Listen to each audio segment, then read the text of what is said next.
Hi friends, പുതിയൊരു വീഡിയോയിലേക്ക് സ്വാഗതം. അപ്പോൾ ഇന്നൊരു മഴ കണ്ടുകൊണ്ടായിട്ടോ എഴുന്നേറ്റ് വരുന്നത്. മഴ കണ്ടുകൊണ്ടല്ല, മഴ കേട്ടുകൊണ്ടാണ് എഴുന്നേറ്റ് വരുന്നത്. അപ്പോൾ രാവിലെ എഴുന്നേറ്റപ്പോൾ തന്നെ അത്യാവശ്യം നല്ല രീതിയിൽ മഴ പെയ്യുന്നുണ്ടായിരുന്നു. അപ്പോൾ അത് കേട്ടുകൊണ്ട് കിടന്നുറങ്ങാൻ നല്ല സുഖമല്ലേ. അപ്പോൾ 5 മിനിറ്റ് ഇവിടെ പുതച്ച് മൂടി കിടന്നുറങ്ങി എഴുന്നേറ്റ് വന്നു. അപ്പോൾ അത്യാവശ്യം നല്ല രീതിയിൽ മഴയൊക്കെ പെയ്തിട്ടുണ്ട്. പിന്നെ ഒരു സങ്കടം എന്ന് പറയുന്നത് എൻ്റെ ചെടികളെല്ലാം തന്നെ തലയും കുത്തി കിടപ്പുണ്ട്. വെള്ളം കുടിച്ച് അങ്ങനെ ആ ഒരു സങ്കടം എനിക്ക് തോന്നി. ഇനി പെട്ടെന്ന് ഇത് ചീത്തയായി പോകുമോ എന്നുള്ളൊരു ടെൻഷൻ എനിക്കുണ്ട്. ചെടിച്ചട്ടിയിലെല്ലാം നല്ല വെള്ളവും നിറഞ്ഞു നിൽപ്പുണ്ട്. അപ്പോൾ അതും കഴിഞ്ഞ് നേരെ അകത്തോട്ട് പോയി വീടിൻ്റെ പുറകിൽ നമ്മൾ വെളുത്തുള്ളി നട്ടിട്ടുണ്ടല്ലോ, അവിടെ പോയി നോക്കുമ്പോൾ അത്യാവശ്യം വെള്ളം അവിടെ ഉണ്ട്. എന്നാലും കുഴപ്പമില്ല, കുറേ നാളത്തേക്കിന് വെള്ളം ഒഴിക്കണ്ടല്ലോ എന്നുള്ളൊരു സമാധാനം. ചെറിയൊരു കാറ്റുമൊക്കെ വീശും എന്നുള്ളത് കൊണ്ട് തന്നെ അത്യാവശ്യം നല്ലൊരു തണുപ്പും ഉണ്ട്. അപ്പോൾ ഇന്നത്തെ ദിവസം എന്ന് പറഞ്ഞാൽ പ്രത്യേകിച്ചെന്ന് പറഞ്ഞാൽ ശിവയുടെ PTM ആണ്. അപ്പോൾ അതിന് പോകാനായിട്ട് പെട്ടെന്ന് റെഡി ആവണം. അപ്പോൾ ബാക്കി കാര്യങ്ങൾ ചെയ്യാനായിട്ട് അകത്തോട്ട് വന്നു. അത് വന്നാൽ എനിക്ക് ഏറ്റവും ഇഷ്ടമുള്ള കാര്യം എന്ന് പറഞ്ഞാൽ ഈ ഒരു കാര്യം എനിക്കൊരു ഭയങ്കര ഇഷ്ടമുള്ള കാര്യമാണ്. പൂക്കൾ ഗാർഡനിൽ വരിക, പൂക്കൾ പറിക്കുക, അതുപോലെ വിളക്ക് കത്തിക്കുക, ഇതൊക്കെ എനിക്ക് ഭയങ്കര ഇഷ്ടമുള്ള കാര്യമാണ്. ഞാനത് ഇഷ്ടപ്പെട്ട് ചെയ്യുന്നൊരു കാര്യമാണ്. അപ്പം ചെടികളെല്ലാം നല്ലപോലെ ഒന്ന് കുടഞ്ഞ് നിർത്തി. കാരണം അത്രയും വെള്ളം പോകുമ്പോൾ ചെയ്യാനുള്ളൊരു ടെൻഡൻസി കുറയട്ടെ എന്ന് വിചാരിച്ചു. അപ്പോൾ അത്യാവശ്യം നല്ലപോലെ വിരിഞ്ഞ് കൊഴിയാറായിട്ടുള്ള പൂക്കളാട്ടോ കൂടുതലും പറിച്ചെടുത്തത്. ബാക്കി പൂക്കളാണെങ്കിൽ കുറേ നാൾ കൂടെ നിൽക്കുമല്ലോ. അപ്പോൾ വിൻ്റർ കഴിയുന്ന ജനുവരി ഫെബ്രുവരിയും കൂടെ നല്ലപോലെ നിൽക്കുമെന്നാണ് എൻ്റെ ഒരു പ്രതീക്ഷ. പിന്നെ ഈ മഴ പെയ്യുന്നത് കൊണ്ട് എനിക്കൊന്നും പറയാനും പറ്റില്ല. അപ്പോൾ അതെല്ലാം കഴിഞ്ഞു. അതെല്ലാം നല്ല രീതിയിൽ തന്നെ എല്ലാം എടുത്തൊക്കെ വെച്ചു. അപ്പോൾ ശിവ ചോദിക്കുന്നുണ്ട്, അമ്മ എന്താ അവിടെ ചെയ്തത്? അപ്പം ഞാൻ പറഞ്ഞു, വെള്ളം കുടഞ്ഞു കളഞ്ഞാലേ ചെടി ചീത്തയാവില്ല എന്നൊക്കെ പറഞ്ഞു. ഭയങ്കര സംശയമാണ്. അപ്പോൾ അതെല്ലാം നല്ല രീതിയിലെല്ലാം വെച്ചു, വിളക്ക് വെച്ചു, നമ്മൾ പ്രാർത്ഥിച്ചു. എന്നിട്ട് നേരെ നോക്കുമ്പോൾ എന്താ പഴയ ഒരു ആഗ്രഹം വീണ്ടും ഒരു പൂവ് എടുത്തിട്ട് തലയിലൊക്കെ വെച്ച് നോക്കി സ്വയമേ നമ്മുടെ സൗന്ദര്യമൊക്കെ ഒന്ന് ആസ്വദിച്ചു. കാരണം നമുക്ക് വേണ്ടി നമ്മൾ കുറച്ച് സമയം സ്പെൻഡ് ചെയ്യണമല്ലോ. ഞാൻ എപ്പോഴും പറയുന്ന കാര്യമാണത്. പക്ഷെ എപ്പോഴും ഒന്നും നടക്കാറില്ലെങ്കിലും അതൊരു സന്തോഷമല്ലേ, അതൊരു നമ്മുടെ ഒരു സമയം പോക്കല്ലേ. അപ്പം പിന്നെ നേരെ പെട്ടെന്ന് റെഡിയായി ശിവകുട്ടൻ്റെ സ്കൂളിലോട്ട് പോയി. ഇത് അവൻ്റെ ക്ലാസ്സാണ്.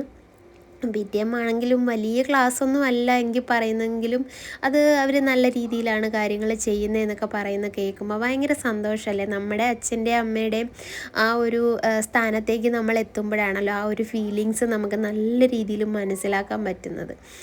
ഓക്കെ, അപ്പോൾ എനിക്ക് ഭയങ്കര സന്തോഷമായി അവനെക്കുറിച്ച് ടീച്ചർ പറയുന്നത് കേട്ടിട്ട്. പിന്നെ അവിടെ നിന്ന് ഇറങ്ങി. ഇപ്പം നല്ലൊരു കാലാവസ്ഥ ആയതുകൊണ്ട് തന്നെ ഒരു ചായ കുടിച്ചേക്കാമെന്ന് വിചാരിച്ചിട്ട് ഞങ്ങൾ നേരെ ബേക്കറിയിലോട്ട് പോയി. ഇതവൻ്റെ സ്റ്റേജാണ്, ഇവിടെയാണ് അവരുടെ അസംബ്ലി എല്ലാം നടക്കുന്നത്. അങ്ങനെ ചായ കുടിക്കാനായിട്ട് പോയി. ചായ ഓർഡർ ചെയ്തപ്പോഴാണെന്ന് ഒരു സമൂസയും കൂടെ ഓർഡർ ചെയ്തേക്കാമെന്ന് വിചാരിച്ചു. സമൂസ ഓർഡർ ചെയ്തു. ഇത് നമ്മുടെ കാർട്ടൂണിലെ മോട്ടുപത്ലുവിൻ്റെ സമൂസയാട്ടോ ഇവിടെ കിട്ടുന്നത്. അത് എപ്പം മേടിച്ചാലും ശിവ പറയും മോട്ടുപത്ലുവിൻ്റെ സമൂസ അമ്മ ഇതെന്ന്. അങ്ങനെ നോക്കുമ്പോൾ എന്താ അവിടെ ചൂടായിട്ട് നമ്മുടെ ക്യാരറ്റ് ഹൽവ കൊടുക്കുന്നുണ്ടായിരുന്നു. അങ്ങനെ ഒരു ക്യാരറ്റ് ഹൽവയും കൂടെ ഓർഡർ ചെയ്തിട്ട് നമ്മൾ അതും കഴിച്ചു. നല്ല ടേസ്റ്റ് ഉണ്ടായിരുന്നു. ഇവിടുത്തെ ഭയങ്കര സ്പെഷ്യലാട്ടോ അത്. അപ്പോൾ വർത്താനമൊക്കെ പറഞ്ഞിരുന്നു. അതെല്ലാം ഫിനിഷ് ചെയ്ത് വീട്ടിലോട്ട് വന്നു.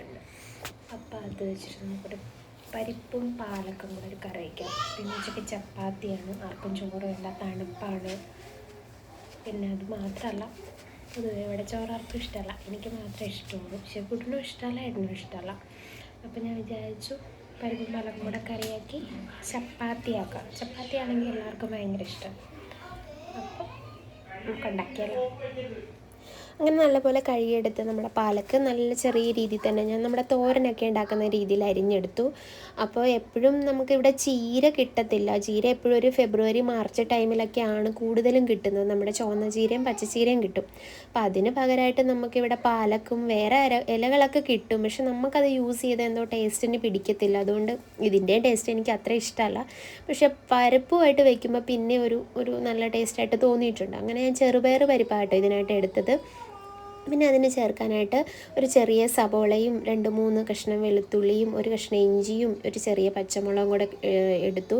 ഞാൻ കൂടുതൽ എരിവ് ചേർക്കാറില്ല, കാരണം മോൻ അത്രയ്ക്ക് അങ്ങോട്ട് എരിവിനോട് താല്പര്യമില്ല, ഞങ്ങൾക്കും അത്ര താല്പര്യമില്ല.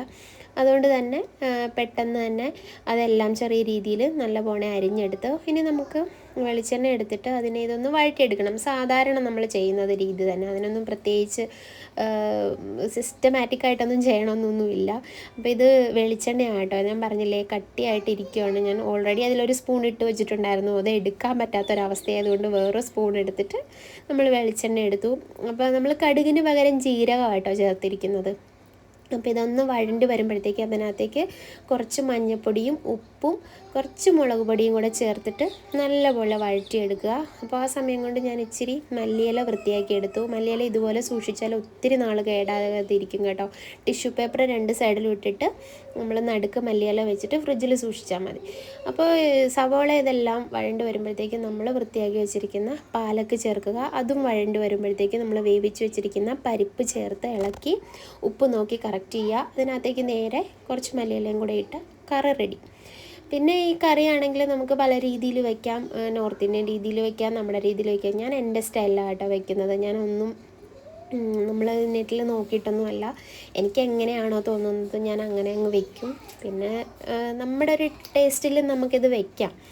അപ്പോൾ അങ്ങനെ കറി റെഡിയായി, ഇനി നമുക്ക് കഴിക്കാം. അപ്പം ഇതൊരു മിനി വ്ളോഗാണ് കേട്ടോ. അപ്പോൾ എല്ലാവരും എൻ്റെ വീഡിയോ ആദ്യമായിട്ടാണ് കാണുന്നതെങ്കിൽ സപ്പോർട്ട് ചെയ്യുക, സബ്സ്ക്രൈബ് ചെയ്യുക, പുതിയ വീഡിയോകൾ കാണാനായിട്ട് ബെല്ലൈക്കൺ അമർത്തുക. നിങ്ങളുടെയൊക്കെ സപ്പോർട്ട് വേണം, എന്നാലല്ലേ നമുക്ക് ഇതിനെ വീഡിയോ ഇടാനായിട്ടൊരു മോട്ടിവേഷൻ കിട്ടുള്ളൂ. അപ്പം ഞാനിതിൻ്റെ കൂടെ കുറച്ച് അച്ചാറും കൂടെ കൂട്ടുന്നുണ്ടേ. അപ്പോൾ ഒരു വീഡിയോ ഇത്രയേ ഉള്ളൂ. ബൈ.